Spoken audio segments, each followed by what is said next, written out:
Bonjour à tous, bienvenue pour cette nouvelle session dédiée cette fois-ci à la géopolitique du cyberespace. On va en discuter avec Arthur de Liedekerk. Bonjour, merci d'être avec nous. Bonjour. Vous êtes directeur des affaires européennes chez Rasmussen Global et vous êtes aussi passé par le ComCyber en France et le CERT UE. Donc on va aborder toutes ces questions sur la géopolitique du cyberespace. Et la première question, évidemment, la grosse actualité, c'est évidemment la guerre en Ukraine. Après un an de guerre, quels enseignements est-ce qu'on peut tirer? On avait parlé au début de la guerre, on devait s'attendre à une déferlante d'attaques, un cyberespace complètement en grosse augmentation de la conflictualité. Où en est-on aujourd'hui? Alors, bonjour Amélie, merci à Security and Defense Magazine pour l'invitation. Sur cette question de déferlement d'attaques sur l'Ukraine, effectivement, je pense qu'on n'a pas vu le cyber Pearl Harbor, le cyber Armageddon que beaucoup redoutaient. Il ne faut pas pour autant que ça nous amène à minorer ce qui s'est passé. C'est-à-dire qu'on a vu une quantité d'attaques avec un rythme soutenu, bien avant, en amont de l'invasion du 24 février, avec des cibles de nature très variée. Donc il ne faut pas minorer ce qui s'est passé. Pour autant, c'est vrai que dans leurs effets, l'ampleur de ceux-ci, dans la sophistication, c'était en deçà des attentes de beaucoup d'experts. Alors, même si le conflit est encore en cours, dynamique, je pense qu'on peut déjà tirer quelques enseignements de la guerre en Ukraine et de son volet cyber. Le premier, à mon sens, c'est qu'il faut faire œuvre de clarification, de pédagogie et rappeler le rôle, la place du cyber dans une guerre conventionnelle. Le cyber, l'arme cyber, c'est un appui, c'est un vecteur qui offre un terrain de confrontation complémentaire, supplémentaire aux manœuvres dans les champs matériels, avec des capacités conventionnelles qui, in fine, restent centrées autour d'enjeux géographiques, géopolitiques. Le général Bolmaison l'a rappelé d'ailleurs dans son intervention à l'Assemblée nationale juste avant fin 2022, et il a dit, je paraphrase à peu près, sans le cyber, nous sommes sûrs de perdre la guerre. Avec le cyber, on ne la gagnera pas. On ne la gagnera pas avec le cyber seul. Voilà. Donc ça, c'est un élément à avoir à l'esprit. Une deuxième réflexion, et après j'en arriverai peut-être aux leçons plus concrètes pour les pays européens, c'est l'interpénétration des réseaux criminels, sociétés privées, services de renseignement russes, dans les manœuvres qui ont été conduites depuis la Russie dans le cyberespace pour cibler l'Ukraine. On voit aujourd'hui, et les révélations Vulcan qu'on a vues dans la presse il n'y a pas longtemps, confirment ce qu'on savait déjà, mais le font éclater au grand jour, qu'effectivement, le Kremlin, les autorités russes s'appuient de façon conséquente sur les capacités, les ressources de réseaux criminels, de sociétés privées, avec toutes les lacunes, les défauts qu'on a pu voir dans la conduite d'opérations derrière. Plus directement pour nous maintenant, Européens, alliés de l'OTAN, quelles leçons tirer finalement et qu'est-ce qu'on pourrait mettre en œuvre suite à ce qu'on observe aujourd'hui? Le maître mot, je ne serais certainement pas le premier à l'avoir dit dans ce salon, c'est résilience. Les Ukrainiens, très vite, ont procédé à des transferts de données dans le cloud, des transferts de serveurs à l'étranger, qui leur ont permis d'encaisser des chocs, de rebondir sans discontinuer. Les Ukrainiens ont également montré à quel point une coopération étroite, secteur public, secteur privé, était cruciale en matière de connaissance de la menace, en matière de réponse à incidents. Et ils se sont appuyés évidemment sur certaines entreprises de la big tech, américaine notamment. Et voilà, il faut avoir ça à l'esprit. Troisième enseignement, à mon sens, troisième chose qu'on peut citer, c'est un appui précoce des alliés à l'Ukraine. Très tôt, les Américains notamment ont dépêché des experts dans des missions qu'on appelle hunt forward, ou déverminage en bon français, pour essayer de déceler et neutraliser des éventuels prépositionnements russes dans les réseaux et les systèmes ukrainiens. Et dernier enseignement, et je m'en arrêterai là avant de peut-être sensibiliser à ce qu'on peut faire ou ne pas faire chez nous, c'est évidemment l'aguerrissement que les Ukrainiens avaient pu acquérir après 10 ans d'annexion de Crimée qu'ils avaient effectivement entraîné dans la durée. Alors, pour nous, pays européens, il y a des choses qu'on peut faire dans ce qu'on a constaté, c'est-à-dire on peut tout à fait envisager d'envoyer des données, de transférer des serveurs à l'étranger pour les mettre à l'abri. Ça relève d'une volonté politique. Il y a des choses qu'on peut envisager, même si ça soulève des questions juridiques, éthiques un peu plus sérieuses. Je pense ici au rôle de l'IT Army, de la société civile qui s'est mobilisée, l'Ukraine qui est une place forte de l'informatique historique et qui a su mettre à contribution la population, notamment civile. Ça soulève des questions, ça brouille le statut entre civils et militaires. Est-ce qu'on ferait ça chez nous? Bon. Et puis il y a des choses qu'on ne peut pas faire. Objectivement, une population russophone qui peut mener des enquêtes OSINT parce qu'elle parle la langue de l'adversaire, c'est pas quelque chose qu'on peut mettre en place chez nous. Voilà, donc c'est à grosse maille ce que j'en retiens, ce qu'on peut faire éventuellement, et puis a priori ce qu'on ne peut pas faire chez nous. Effectivement, on peut ou ne peut pas tout faire. Alors, au-delà du conflit ukrainien, quels sont plus globalement les rapports de force dans le cyberespace et notamment quel regard vous portez sur la conflictualité États-Unis-Chine et quelles évolutions est-ce qu'on peut en attendre? Alors c'est toujours à mon sens un peu compliqué de parler de cyberpuissance, ça sonne très bien. Comment on la quantifie? Alors il y a des éléments éventuellement, même si c'est toujours difficile de l'apprécier puisque les États restent volontairement discrets et l'arme cyber, l'une de ses caractéristiques, c'est d'être furtive.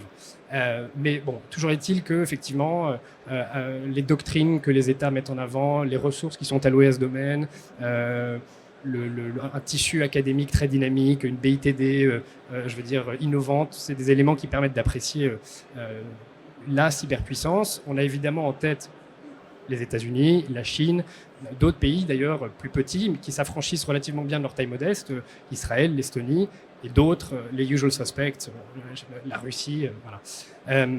Sur cette course, cette rivalité, voire même cette guerre technologique que se livrent les États-Unis et la Chine, c'est vrai que les États-Unis voient leur leadership en matière de cyber, mais bien plus largement d'avance technologique contesté.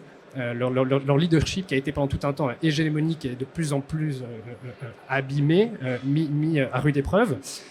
Et cette rivalité dans le quantique, dans l'intelligence artificielle, dans le cyber, elle se traduit par des éléments très concrets. Et je veux dire dans le monde matériel, on a vu la directrice financière de Huawei se faire arrêter au Canada en 2021. On voit des restrictions à l'export sur certaines technologies pour essayer d'endiguer le progrès chinois. Je pense ici aux semi-conducteurs. On voit des subventions ou des subventions pour l'industrie américaine et des trains de sanctions à l'encontre d'entreprises chinoises. Et évidemment, la Chine n'est pas en reste. Elle, c'est plus des opérations de cyberespionnage à grande échelle, c'est de la captation de savoir, de connaissances dans nos universités, dans des centres de recherche occidentaux au sens large, c'est du stockage et de l'amassement de données à une échelle massive, c'est un entrisme dans certaines institutions internationales pour avoir des positions d'influence et bloquer certains développements, notamment normatifs, dans le domaine numérique qui peuvent les incommoder. On voit mal comment cette guerre s'arrête, où cette course prend fin. Tant d'une part aux États-Unis, il y a un consensus absolument bipartisan démocrate et républicain sur la menace prépondérante que constitue la Chine. D'autre part, côté chinois, Xi Jinping qui entame un troisième mandat, qui a priori n'est pas du tout dans une volonté d'apaisement, de dialogue constructif avec Washington, et qui, en actant et récemment en allant voir M. Poutine à Moscou, confirme cette volonté de partenariat sans limite avec la Russie. Il n'y a, à mon sens, pas de perspective immédiate pour une désescalade de cette course technologique. À nous, Européens, d'être des partenaires fiables, de premier plan des Américains, tout en étant ni naïfs, ni passifs. On a une voix à construire, on a une voix à faire entendre. Et à mon sens, il faut bien évidemment le faire aux côtés des Américains. Et alors justement, l'UE aux côtés des Américains, on se pose forcément la question de l'OTAN. Quelle complémentarité entre l'UE et l'OTAN sur toutes ces questions-là? Bonne question, même si je trouve qu'effectivement opposer UE-OTAN aujourd'hui, c'est plus très constructif, c'est une rengaine un peu dépassée. On voit bien qu'elles ont des rôles éminemment complémentaires. L'UE, dès le départ d'ailleurs, avait prévu un rôle pour l'OTAN dans ses traités, l'article 42 du traité de l'Union européenne. On sent bien qu'aujourd'hui, à la lumière de la guerre en Ukraine, le rôle de l'OTAN, qui avait pu être accusé d'être en mort cérébrale, est aujourd'hui complètement revigoré. Et d'ailleurs, je pense que les décisions, les bouleversements géopolitiques qu'on a pu observer ces derniers mois ont conduit certains pays à faire des choix qui prouvent la valeur ajoutée de chacune de ces deux organisations. Je m'explique.